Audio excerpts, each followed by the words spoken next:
देखो बच्चे, टॉपिक है रिलेटिव वेलोसिटी। ठीक है, रिलेटिव वेलोसिटी। रिलेटिव वेलोसिटी की होंदी है, इमेजिन करो कि आ ना तीन सपोज करो आ एक परसन है जड़ा ना ग्राउंड के उपर खड़ा है। ठीक है ना। अच्छा आ कोई ए कार है, आ कोई बी कार है। ए कार की स्पीड 30 मीटर पर सेकंड है, बी कार की स्पीड 60 मीटर पर सेकंड। ठीक है। अच्छा हम मान के चलो असी ग्राउंड जड़ा ग्राउंड के उत्ते परसन खड़ा है, दैट इज़ आ वाला परसन, असी इनू क्वेश्चन पुट किया बई बी कार की स्पीड कितनी है, तो ऑफ कोर्स इसका आंसर होएगा 60 मीटर पर सेकंड। ठीक है ना। पर अगर यही असी क्वेश्चन ए कार में बैठे हुए बंदे पूछिए जोड़ा कि खुद 30 मीटर पर सेकंड की स्पीड में जा रहा है, ठीक है ना, तो वह आंसर 60 नहीं होएगा। ठीक है ना। ये आंसर दे जोड़ा ग्राउंड पर खड़ा है वो आंसर देगा 60 पर जोड़ा खुद 30 मीटर पर सेकंड की स्पीड में जा रहा है वह आंसर 60 नहीं होएगा, वह आंसर होएगा 30। ठीक है ना। 30 30 क्यों 30 ये खुद की स्पीड नहीं, ये नहीं भी खुद 30 नाल जा रहा था 30 बोल रहे नहीं, वो इन्हें आंसर 30 ਤਾਂ ਦਿੱਤਾ क्योंकि बी कार और वो खुद की कार की जी स्पीड है वह डिफरेंस 30 बनता है। ठीक है ना। जिमें लेटर सपोज अगर मैं इतने 60 ना लिख के मान लो, अगर मैं इतने 60 ना लिख के मान के चलो कि इतने लिख दिता लेटर सपोज 50। ठीक है ना। लेटर सपोज आप इतने 50 लिख दें, आप इतने 50 लिख दें, तो फिर जोड़ा इसका आंसर होना सी वो जोड़ा इसका आंसर होना सी वो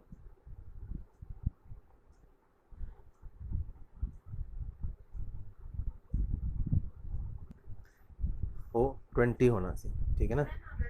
तो once again why 20 20 is the difference between 50 and 30। ठीक है ना। तो मतलब कहता हो गया कि ये जो 20 आंसर होया ना, 20 आंसर होया, इसमें असी बोलेंगे relative velocity of B with respect to A. इसमें बोलेंगे relative velocity of B with respect to A, मतलब ए कार वाले बी की स्पीड कितनी लग रही है। ऑफ कोर्स वो 50 ते ही जा रहा है पर फिर भी उसकी स्पीड कितनी अपीयर होएगी, 20 अपीयर होएगी।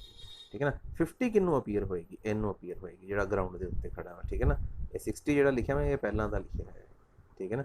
50 इनू हूँ इनू कितनी अपीयर होएगी 50, बिकॉज मैं इतने चेंज कर दिता 50 लगा दिता। ठीक है ना। सो मतलब जो दो ऑबजैक्ट्स खुद मोशन के होंगे, दो ऑबजैक्ट्स मोशन के होंगे, तो एक ऑबजैक्ट की speed with respect to other आप किमें फाइंड आउट करते हैं, माइनस करके। ठीक है ना। एक की स्पीड विचों दूसरे की स्पीड माइनस करके, मीनिंग आ जो 20 आया है ना 20, it is the velocity of B with respect to A. इस तरह बोली जावा it is called velocity of B with respect to A. ठीक है। इन्हें इदा बोलेंगे velocity of B with respect to A. ठीक है ना। और it is V B minus V A. ठीक है ना। It is equal to 50 minus 30, it is equal to 20। ठीक है ना। तो इसनों बोलते हैं बच्चे की रिलेटिव वेलोसिटी। ठीक है। चलो हुण आपां इसकी डेफिनेशन लर्न कर लें। रिलेटिव वेलोसिटी की की डेफिनेशन हैगी है, देखो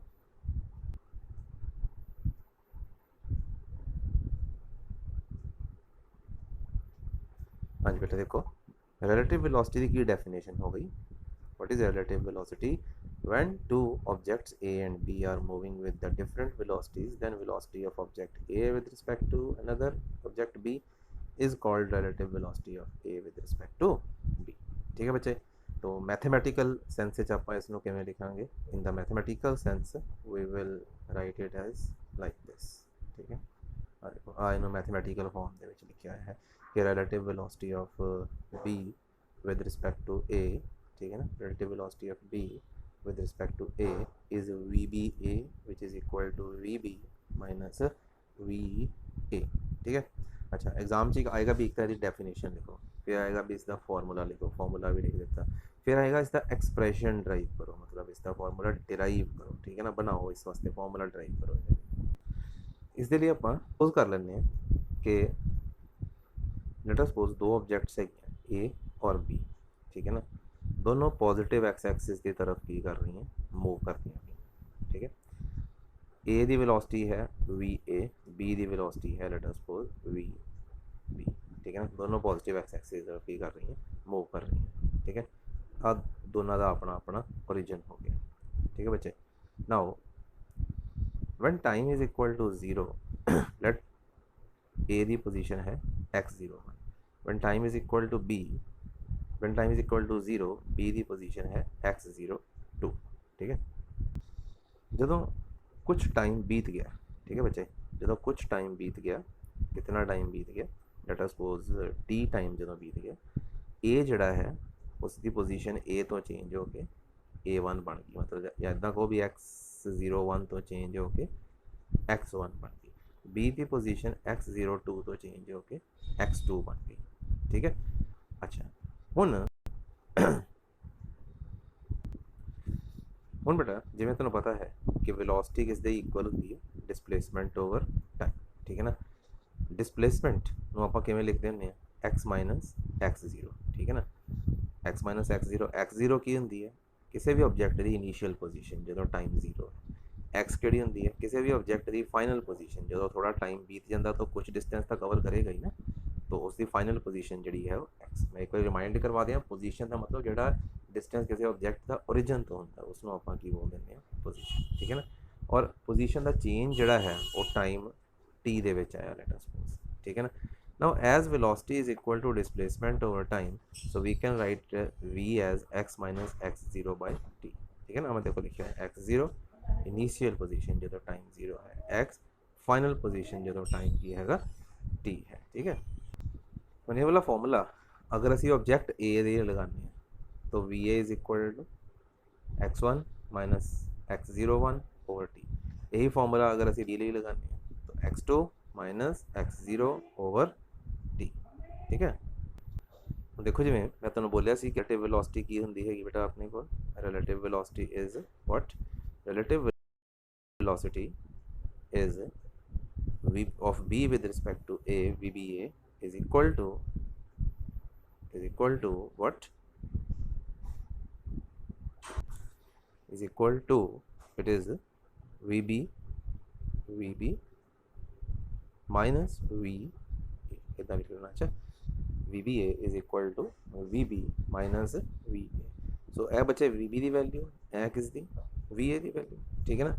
बस पक्के मैथमेटिकल स्टैप्स है, देखो जिवें मैथमेटिक्स आप टी एलसीएम ले लेने तो अगले स्टैप आप ले लिया एलसीएम ले लिया, फिर एलसीएम लैके नैक्सट स्टैप आ बन गया साढ़े को, ठीक है ना। टी देखो एलसीएम लिया, ऊपर आ दो टर्म्स आ गई, बाहर नैगेटिव साइन सी तो अंदर साइन चेंज हो गया, जो नैगेटिव सी पॉजिटिव हो गया, फिर x2 माइनस x1 असी कंबाइन करके लिख लिया, तो जी टर्म सी इन्होंने भी आपस असी कंबाइन करके लिख लिया बच्चे, ठीक है ना। नीचे एलसीएम जो है वो ऑफकोर्स। अच्छा फिर in the next step x2 minus x1 की पुट कर दो x and x02 minus x01 की पुट कर दो बच्चे, x0 पुट कर दो। हम x तो x0 की है, x है फाइनल सैपरेशन, x0 हैगी इनीशियल सैपरेशन। सैपरेशन की है देखो दो ऑब्जेक्ट्स है, ठीक है ना, जो टाइम 0 सी उदों ए दी अपनी पोजीशन सी, बी दी अपनी पोजीशन सी, ठीक है ना। अगर फिगर थोड़ा जी मैं तुहानूं डायग्राम दिखाई सी देखोगे तो मैं बी थोड़ा अगे शो किया है, ए थोड़ा पिछे शो किया है, ठीक है ना। यदा मतलब ए तो बी के कुछ गैप है, ठीक है। फिर जो कुछ टाइम बीत गया, ठीक है ना, कुछ टाइम बीत गया तो ऑब्वियसली ए भी थोड़ा आगे खिसक गया, बी भी थोड़ा आगे खिसक गया, तो दोनों में गैप चेंज हो गया, ठीक है ना। हुण जो पहले वाला गैप सी जो टाइम 0 सी, when time is equal to 0 that was initial separation, वो आ है साडे, ठीक है ना। And when time is equal to T that is our final separation जो कि आ बनी साडे कोल, ठीक है। ओके तो वी कैन से दैट असी x2 माइनस x1 ਨੂੰ x यूज़ कर लेने हैं, x02 माइनस x01 ਨੂੰ x0 यूज़ कर लेने हैं, ठीक है। और इसलिए अपना जो VBA है वो बनया x minus x0 divided by t, ठीक है ना। तो ये अपने को जो आप एक्सप्रैशन ड्राइव कर रहे थे रिलेटिव वेलोसिटी का वो आ गया, मतलब रिलेटिव वेलोसिटी का की एक्सप्रैशन आ गया, relative velocity of B with respect to A is X minus x0 over t. What is x? X is मैं तेन बोल रहा सी it is final separation. What is x0? x0 is initial separation when time is equal to 0. ठीक है ना, final separation जो कुछ time बीत जाता है उस तो बाद की सैपरेशन, इनिशियल सैपरेशन कदों when time is equal to 0. ठीक है ना, and t sorry when time is equal to you're right sorry, when time is equal to 0 then it is initial separation, when time is equal to t then it is final separation and t stands for time. ठीक है ना, तो ये जो आप expression drive कर रहे थे वो अपने को एक्सप्रैशन बच्चे आ गया कि this is the formula for the relative velocity. Okay, नाल ही तुहानू पूछा जाएगा कि पोजीशन टाइम ग्राफ्स ड्रॉ करो इन द रिलेटिव वेलोसिटी। ठीक है ना, रिलेटिव वेलोसिटी लिए पोजीशन टाइम ग्राफ। ठीक है ना, तो मैं तुहानू एक बार रिमाइंड करवा दिया, पोजीशन टाइम ग्राफ याद है ना, पोजीशन टाइम ग्राफ एक फॉर्मूला मैं तुहानू प्रूव करवाया सी कि पोजीशन टाइम ग्राफ दा स्लोप जिहड़ा हुंदा है it is equal to velocity. ठीक है ना, so we will use this formula to draw the graphs. ठीक है, याद है जिस ऑब्जेक्ट की वेलोसिटी ज़्यादा उसकी स्लोप भी ज़्यादा होती है, जिस ऑब्जेक्ट की वेलोसिटी घट उसकी स्लोप भी घट होएगी। ठीक है ना, यही होंदा है slope is equal to velocity. देखो अजे हुण जो दो ऑब्जेक्ट्स मूव करदियां पईयां, ठीक है ना, तो ओबीअसली जी उन्होंने स्पीड है वो सेम भी हो सकती है, जिवें एक कार अगे जा रही है एक पिछे जा रही है और दोनों सेम स्पीड नाल जा रही है, ए पिछे जा रही है ना, आप जी फिगर ड्रॉ की ए पिछे है बी अगे है, तो हो सकता दोनों सेम स्पीड नाल चल रही हैं हाँ। ठीक है ना, मतलब ये एक ऐसा केस होंदा वा जिहदे इनिशियल सैपरेशन ते फाइनल सैपरेशन जिहड़े है वो सेम रहते होंगे। ठीक है ना, इनिशियल ते फाइनल सैपरेशन इस सेम रहते होंगे हैं। ठीक है ना, क्योंकि जब सेम स्पीड नाल चल रहे हैं इसका मतलब जो पहला सैपरेशन सी वही की रहेगी, बाद में जी है वो सैपरेशन बनी रहेगी। ठीक है, तो this is the case. So first case is what, if A and B are moving with the same velocity that is V A is equal to V B. ठीक है ना, अच्छा हुण बच्चे अगर वेलोसिटी सेम तो इसका मतलब दोनों की स्लोप भी जी है वो सेम हो, है ना, अगर velocity same V A is equal to V B then slope of A is equal to slope of B, तो इसका मतलब दोनों की स्लोप भी सेम होएगी। ठीक है ना, because slope is equal to velocity. ठीक है ना, हुण आपां इस ग्राफ को स्कैच करते हैं। देखो आ हो गया ए का ग्राफ। ठीक है, this is the graph of A and this is the graph of B. Important गल यह है कि मैं इन्हां दी स्लोप सेम रखी हैगी। ठीक है ना, अच्छा ताई करके ये एक दूसरे के की बन गए हैं बच्चे, वो पैरलल ग्राफ्स बन गए हैं, इन्हां दी स्लोप की है सेम। ठीक है, तो मैं तुहानूं ऑलरेडी दस चुका ना जी स्लोप का की मतलब किवें आपां नूं पता लगदा, स्लोप नूं आपां किवें जज करते हैं। स्लोप असीं इदां जज करते हैं भी अगर मैं मान लो आ कोई ग्राफ ड्रॉ किया होया है, ठीक है, मान लो मैं कोई ग्राफ ड्रॉ किया होया है, ठीक है, तो इसका एक्स एक्सिस नाल मान लो एंगल इतना बन रहा है। ठीक है ना, कुछ एंगल बन रहा है, चलो मैं एंगल की वैल्यू इतने लिख देना, मान लो एंगल बन रहा है कितना, लेट अस सपोज है ना 30। ठीक है, तो मैं कोई दूसरा ग्राफ ड्रॉ कर देना जिसका एक्स एक्सिस नाल एंगल 30 तो ज़्यादा बन रहा है 60, तो नैचुरली इस ग्राफ का स्लोप ये ज़्यादा होएगा, जिसका एंगल बड़ा उसका स्लोप बड़ा। पर अगर मैं इत्थे देखा, अगर मैं इत्थे देखा तो दोनों का स्लोप की है इक्वल है। ठीक है ना, अच्छा हुण तुसीं एंगल इदा चैक कर लिया करो, इत्थे एक हॉरिजॉन्टल लाइन ड्रॉ कर लिया करो, इदा हॉरिजॉन्टल कर लिया करो। ठीक है ना, और फिर आ वाला एंगल वेरीफाई करके देख लिया करो कि सेम बन रहा है या अलग अलग बन रहे हैं। तो ऑफकोर्स इतने ये दोनों एंगल्स की बन रहे हैं, सेम बन रहे हैं। ठीक है ना, फिजिकली तो लाइन कोई ड्रॉ करने की लड़ नहीं है, बस अपने मन सोचना वा। ठीक है ना, भी इदा हॉरिजॉन्टल लाइना अगर इतने होंदियां तो फिर आ वाले जो दो एंगल है इन्हां छोटा किहड़ा हुंदा वड्डा किहड़ा हुंदा, ऑफकोर्स ये दोनों बराबर है एंगल, तो इसलिए आप कह सकते हैं कि दो ऑब्जेक्ट्स की स्लोप सेम है, तो यदा मतलब दोनों सेम स्पीड नाल चल रही हैं। So this is the position time graph of relative velocity of B with respect to A. ठीक है ना, x01 ते x02 याद है ना की सीगियां, this were the initial positions. ठीक है ना, मतलब ए ने अपना मोशन जो स्टार्ट किया तो उसकी इनिशियल पोजीशन x01 सी, फिगर च बनाई हुई मैं है ना, तो बी ने जो अपना मोशन स्टार्ट किया तो उसकी पोजीशन x02 सी। ओके, सैकेंड केस आ गया अपने को बच्चे, सैकेंड केस की आ गया कि if V B is greater than VA if VB is greater than VA, मतलब अगर B ਦੀ ਵੈਲੋਸਿਟੀ A ਦੀ ਵੈਲੋਸਿਟੀ ਤੋਂ ਕੀ ਹੋਏਗੀ, ਜ਼ਿਆਦਾ ਹੋਏਗੀ, ਦੈਨ B ਦਾ ਸਲੋਪ A ਦੇ ਸਲੋਪ ਤੋਂ ਜ਼ਿਆਦਾ ਹੋਏਗਾ। ਕਾਰਨ ਉਹੀ, ਜਿਸ ਦੀ ਵੈਲੋਸਿਟੀ ਜ਼ਿਆਦਾ ਉਸ ਦਾ ਸਲੋਪ ਜ਼ਿਆਦਾ। ਠੀਕ ਹੈ ਬੱਚੇ, तो जिस दी वेलोसिटी ज़्यादा उसका स्लोप ज़्यादा। तो ए पोजीशन टाइम ग्राफ किमें बनेगा, एक्चुअली बी दी वेलोसिटी ज़्यादा तो बी का स्लोप ज़्यादा। देख सकते हैं इतने बी का स्लोप ज़्यादा है और ए का स्लोप की है बच्चे घट है ना, बी का स्लोप ज़्यादा ए का घट। मैं फिर वही कहूँगा, एंगल तो पता लग रहा है ना, एंगल तो क्लीयर हो रहा है। देखो आ वाला एंगल स्मॉल है, आ वाला एंगल बिगर है, तो यदा मतलब क्या हो गया, जो बी का स्लोप है वो ज़्यादा है। ठीक है ना। सो this is the position time graph of relative velocity of B with respect to A when B speed of B is greater than speed of A। मतलब अगर अगे वाली कार जी है B, वो पिछे वाली कार A तो की जा रही है, तेज़ जा रही है ना। तो मतलब सिचुएशन है अलग अलग। पहली सिचुएशन थी जो सेम स्पीड में जा रही है, हम अगे वाली की जा रही सी तेज़ जा रही सी, पिछे वाली की जा रही है अजे स्लो जा रही है। ठीक है ना। तो यदा मतलब की होएगा, ਇਹਦਾ मतलब ਇਹਨਾਂ ਸੈਪਰੇਸ਼ਨ ਟਾਈਮ ਦੇ ਨਾਲ ਨਾਲ ਕੀ ਹੁੰਦਾ ਜਾਏਗਾ, ਸੈਪਰੇਸ਼ਨ ਜਿਹੜਾ ਹੈ ਉਹ ਟਾਈਮ ਦੇ ਨਾਲ ਨਾਲ ਇਨਕਰੀਜ਼ ਕਰਦਾ ਹੈ। Separation will increase with time. ठीक है। अच्छा बस एक लास्ट केस रह गया, वो भी डिस्कस कर लेना।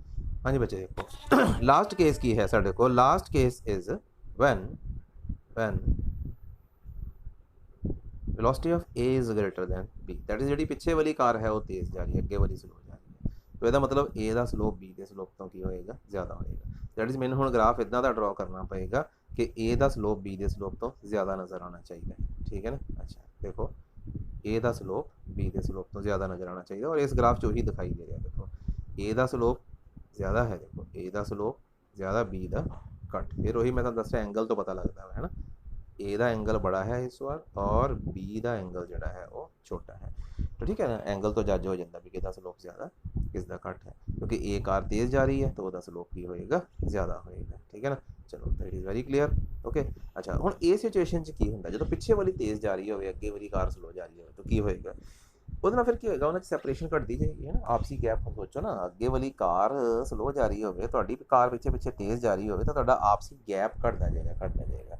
और एक सिचुएशन की आएगी कि ए कार बिल्कुल बी के पैरल पहुँच जाएगी और फिर उसको ओवरटेक करके की निकल जाएगी, अगे निकल जाएगी। इस कारण ये ग्राफ आपस में की कर जाते हैं, आज देखो राजे आपस में ना इतने आके मीट कर जाते। मिलन का मतलब यही है कि ए तो बी एक दूजे को मीट कर जाते हैं।